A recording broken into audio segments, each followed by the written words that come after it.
Haleluya, haleluya, haleluya. Mpendwa, na kusalimia kwa jina la Yesu Kristo. Mungu akubariki sana katika siku ya leo. Na furaha sana kwa sababu ya Mungu kunikutanisha nawe tena. Siku ni jambo la kawaida, lakini najua kwamba ni kwa neema yake, na Mungu akubariki sana. My name is Evangelist Joseph Mwitari, nimeokoka.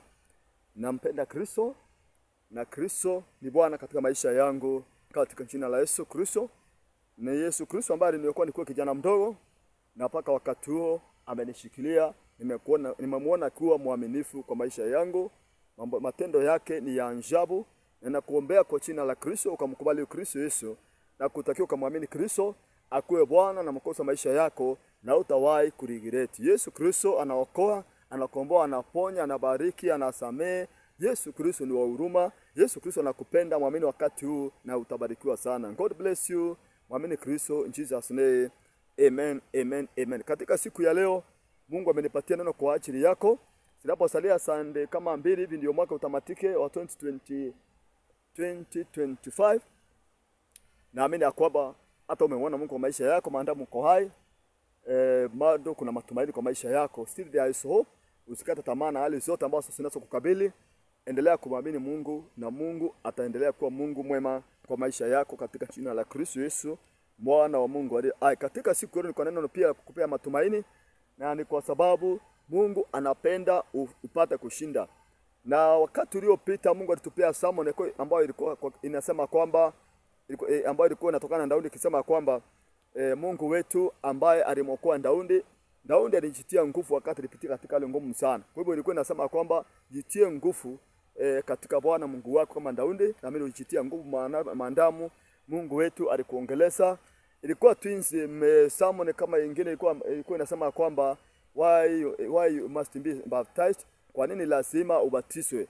So naamini hizo jumbe mbili zimekuwa na wakati wa kubariki. Ni kwa sababu Sunday iliyopita sikuweza kukuletea ujumbe, maana tulikuwa tumeenda kuhubiria wale wafungwa wa gereza la wote kule Makueni, na naamini kwamba Mungu wetu ataendelea kukupatia nguvu na ukaendelee kubarikiwa katika jina la Kristo pamoja na wenzangu kutoka maeneo yale. Na Mungu alinisaidia sana, na tukapata kuenda na tukafika salama, na watu walipata kumwamini Kristo na wakapata kuokoka. Na leo niko na ujumbe wa kitabu kile ambacho ni cha Revelation chapter 12 verse 16, nasema kwamba inchi ikamsaidia mwanamke, inchi ikafunua kinywa chake, ikaumesa mto ule aliotoa yule njoka katika kinywa chake. Inchi ikamsaidia mwanamke. Inchi ikamsaidia mwanamke. Mwanamke ambaye anaitwa mwanamke hapa anaitwa ni inchi Israeli. Lakini sina wakati kufafanua hiyo mambo ya kinabii na unabii. Lakini ukienda usome kitabu cha Ufunuo wa Yohana sura 12 utapata hiyo ujumbe kikamilifu ambao unaelezwa mahali pale. Revelation chapter 12 ukianza mstari ya kwanza, hapo utakuta kwamba njoka akiwa tayari kumesa mtoto ya mwanamke aliyekuwa na mimba tayari kuzaa. So lakini Biblia inasema kwamba kwa msaada ya Mungu alisaidia yule mwanamke ambaye alizaa yule mtoto. Baada ya kuzaa yule mtoto, inasemekana kwamba yule njoka alikuwa anataka kumesa yule mtoto, lakini akashukuliwa mbinguni. Mwanamke alibaki, na yule njoka akamkasirikia yule mwanamke aliyezaa yule mtoto, na akawa na nia ya kumumaliza. Lakini mwanamke akapewa mambawa makubwa kama hata yule mkubwa, akapaenda zake. Na Biblia inasema kwamba yule njoka alipoona kwamba imekuwa namna hivyo, alitoa mto kwa kinywa chake maji mengi sana, akatoa yale maji ndio yamesa yule mwanamke. Lakini inchi ikaingilia kati, ikamesa yule mto, na yule mwanamke akakuwa sasa hayuko kwa hatari, maana maji yamemeswa na yule mto ambao ulitoka kwa kinywa cha yule njoka. So siku ya leo neno ndio kusema kwamba Mungu atakusaidia. Kuna uwezekano kuna mambo nao kukabili mwezi wa Disemba. Maybe wengine wanasherehekea Christmas na mwaka mpya, lakini wewe uko kwa matata, uko katika hali ya confusion, hata hujui itakuwa namna gani. Lakini Mungu anasema kwamba atakusaidia. Mungu atajua vile atakusaidia, maana Biblia inasema kwamba tunaenenda kwa imani wala si kwa kuona. Tunaenenda kwa imani. Hiyo ndio imeandikwa kile kitabu cha 2 Corinthians chapter 5 verse 7. 2 Corinthians wa Korintho wa pili sura ya 5 mstari ya 7 inasema kwamba tunaenenda kwa imani wala si kwa kuona. Pia ukisoma kitabu cha Habakkuk chapter 2 Verse 4 inasema kwamba mwenye haki ataishi kwa imani yake mwenyewe. So unakubindi kujua kwamba itawezekana hivi ya kwamba Mungu atakusaidia. Amini hivi ya kwamba Mungu atakusaidia, uwe na expectation, uwe na matarajio na expect ya kwamba Mungu atanisaidia, Mungu atanisaidia, Mungu atakusaidia na Mungu atapata kutuwezesha kwa utukufu wa jina lake katika jina la Yesu Kristo. In the 2 Corinthians chapter 4, 2 Corinthians chapter 3 verse 13.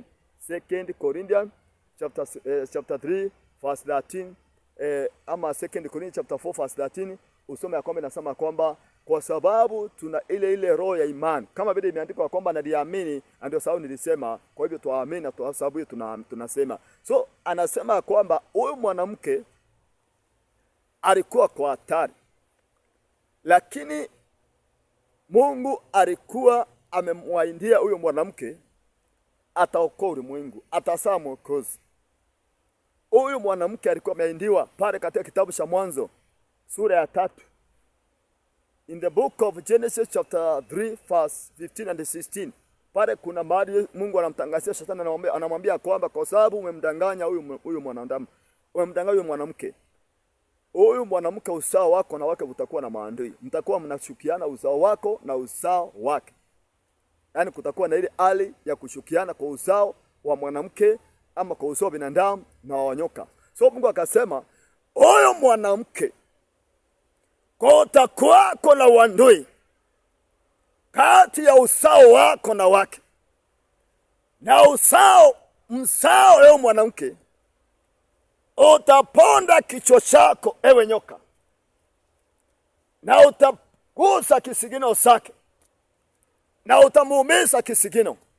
So kulikuwa na ahadi mbele ya Mungu ya kwamba huyu mwanamke atazaa mtoto, na huyu ndiye atakuwa Mwokozi, na huyu ndiye ambaye ataangamiza kazi za Shetani, kama vile imeandikwa kitabu kile cha 1 John chapter 3 verse 8.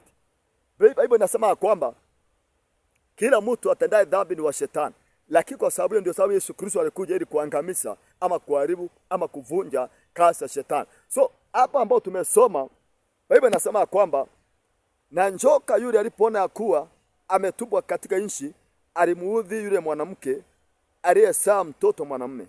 Mwanamke yule akapewa mabawa mawili ya tai yule mkubwa, ili aruke aende zake nyikani, hata mahali alipotengenezewa aliswapo kwa wakati na nyakati na nusu na wakati bado na nyoka huyo. Nyoka akatoa katika kinywa chake nyuma ya huyo mwanamke maji kama mto, amfanya shukuliwe na mto ule. Inchi ikamsaidia mwanamke, inchi ikamsaidia mwanamke, inchi ikafunua kinywa chake, ikaumesa mto ule aliotoa njoka yule katika kinywa chake. So Israeli alikuwa analinganishwa na mwanamke mbele ya Mungu, kama vile kanisa linalinganishwa na mwanamke, kama bibi harusi wa Kristo Yesu. Alikuwa anaitwa na Mungu mwanamke, na Mungu alikuwa anamshukulia kwa jinsi ambayo atakuwa na uzao, atazaa. Na kwa kweli alikuwa amezaa na amezaa. Na alipozaa Mwokozi Yesu Kristo, huyo ndiye ambaye tunayemwamini kama Mwokozi wetu, ambaye inasemekana ataponda kichwa cha nyoka. Yule nyoka ambaye anakusumbua kwa maisha yako, kupitia jina la Yesu atapondwa kichwa. Yule ambaye anakuhangaisha kwa maisha yako, kupitia jina la Yesu utapata ushindi na utapata kuangamia. Hata nyakati hizi ambao watu tunasherehekea, hata tunakumbuka wanasherehekea sherehe za mwaka mpya, wanaenda kusherehekea na mambo ya Christmas, naona Mungu akikusaidia mahali unaona kwamba umelemewa. Na usikate tamaa, endelea kuwa na imani. Maana kama tunaenda kwa imani, ni kuamini kwamba sisi tunaenda. Mwenye anafungua milango mbele ni Mungu, maana sisi tunamwamini. Biblia inasema ni Mungu anayetangulia mbele zetu kama moto uteketezao. Hiyo ndio Biblia, kitabu cha Kumbukumbu la Torati sura ya 9 mstari wa 1 mpaka 4. Biblia inasema kwamba Mungu ni kama moto uteketezao, anatangulia mbele zangu akiteketeza kazi ya wachawi, ya waganga, ya manshini, anavunja laana, anafungua milango kwa maisha yangu na kwa maisha yako. Kwa hivyo usiogope, endelea kuamini. Huu ujumbe ndio Mungu alinipatia wakati nilikuwa naenda kuhubiri Uingereza la wote la Sunday, na nilikuwa na shida kuhubiri uchumbekani, maana sijakuwa na ile tabia ama ile mazoea ya kuhubiria wanawake hasa katika Uingereza.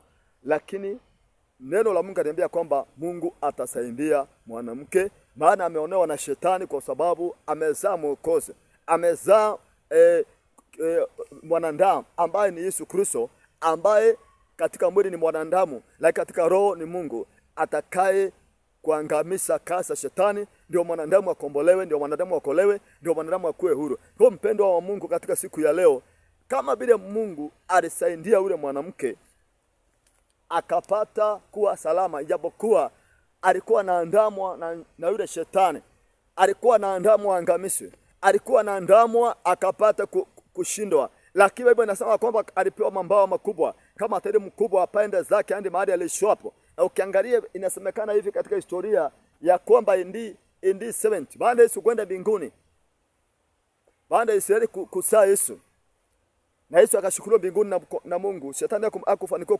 kumwangamiza. Maana hata alipokufa, Biblia inasema mauti haikuwa na uwezo ya kumsuilia, maana alikuwa mwana wa Mungu, Mungu akamfufua. Biblia inasema kwamba shetani ama kifo iko na uwezo juu ya Kristo Yesu. So wakati Yesu Kristo alienda mbinguni, ile empire ya Italy walikuja wakabamia Israeli, wakamtawala duniani kote, na Israeli akajipata na nchi yake mwenyewe hadi wakati imerudishwa wakati wa Hitler 1945, ndio Yesu Kristo amerudishwa kule Israeli. So huyo Bwana Yesu alikuwa mtoto ambaye ni mwokozi. Huyo ndiye ambaye anaitwa mtoto aliyetaka kumeswa na shetani. Shetani alikuwa anataka kumesa Yesu, lakini Mungu akamshukua mbinguni. Haleluya! Wale wanataka kukumesa wataweza, wale wanataka kukumaliza wataweza.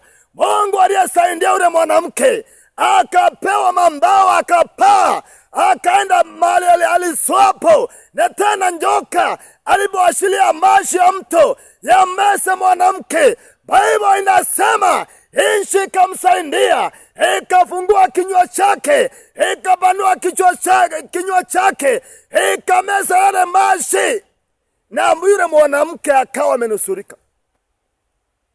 So wakati Italy walipopamia Israeli, ilikuwa ni ishara ya kumwangamiza Israeli, lakini akapewa mabawa na akalishwa mahali aliswapo mpaka wakati ile Mungu alikuwa amepanga. Na ilikuwa inasemekana kwamba 1945 1948 Israeli akapata kurudishwa kwa nchi yake baada ya kupata mateso sana kutoka kwa Hitler. Bwana, neno la Mungu la kweli, neno la Mungu haliwezi kubatilishwa, likapata kusababisha wokovu kwa Israeli. Mpaka sasa Israeli ni nchi ambayo iko na nguvu sana, kwa sababu Mungu hawezi kudanganya.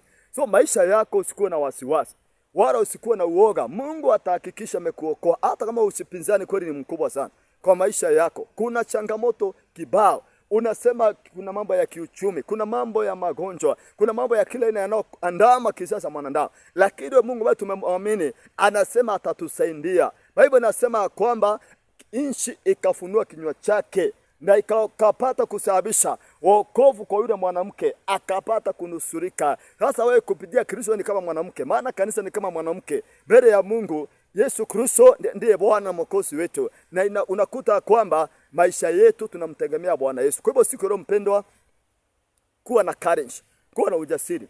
Unapoenda kukula sherehe siko mbele yako, unapoenda kupika sherehe, enda kwa imani. Hakuna kitu kitakuwa kiwezekani. Yale unaona yawezekani yatawezekana kwa jina la Yesu Kristo. Kuna wakati nilifiwa na baba yangu, nikachikuta sina pesa, wakati ambapo alipata kwenda mbinguni, na nikajiuliza sasa itakuwaje. Lakini Mungu kaniambia kwamba Mungu alipatia neno katika Matthew chapter 17 verse 20, ambayo inasema kwamba wala halitakuwako neno lisilowezekana kwenu. Hakutakuwa na jambo ambalo unasema kwamba sasa imekuwa ngumu kwetu, haitawezekana. Yote kwa Mungu inawezekana. Yale ambayo kwa wanadamu hayawezekani, yale wanadamu wanasema hayawezekani, kwa Mungu inawezekana. Hakutakuwako na jambo lisilowezekana kwetu. Yale ambayo yatakuwa ni magumu, kwa Mungu si magumu, na yeye ndiye amesema tusiogope, atatusaidia. Lakini Mungu hawezi kukusaidia kama hujaokoka.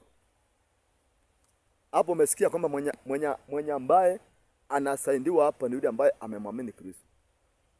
Ndiye ambaye anapata nchi inafungua kinywa chake, imese maji yasimfagie. Kwa hivyo kama unataka kuwa miongoni wale watakapata hizo baraka, lazima umkubali Kristo akuokoe. Lazima tuko tunasema kwamba lazima ubatiswe ndio ufe na ufufuke, ndio uishi ukiwa huru bila kufuata na sheria. Ukiangaliwa ya kama una makosa mengi sana, Kristo atakuhesabia haki, utakuwa mtakatifu. Wewe sema, Bwana Yesu, nakupenda, tawala maisha yangu. Nisamehe dhambi na makosa, kuanzia leo na kukubali kuwa Bwana na Mwokozi wa maisha yangu. Asante Yesu kwa kuniokoa. In Jesus name. Amen. Amen. God bless you. Natangaza umeokoka, maana imeandikwa mtu yeyote atakayeliita jina la Bwana ataokolewa. You are saved through Christ Jesus. Tafuta kanisa ambalo utaenda uwe unashiriki na wapendwa wale wenzako, na Mungu atakuongoza in Jesus name. Amen. God bless you my brother, my sister. God bless you in Jesus name. Amen. Amen. Amen. Yote yawezekana ukiamini, yote yawezekana ukiamini, yote yawezekana ukiamini, yote yawezekana ndanda yote yawezekana ukiamini, yote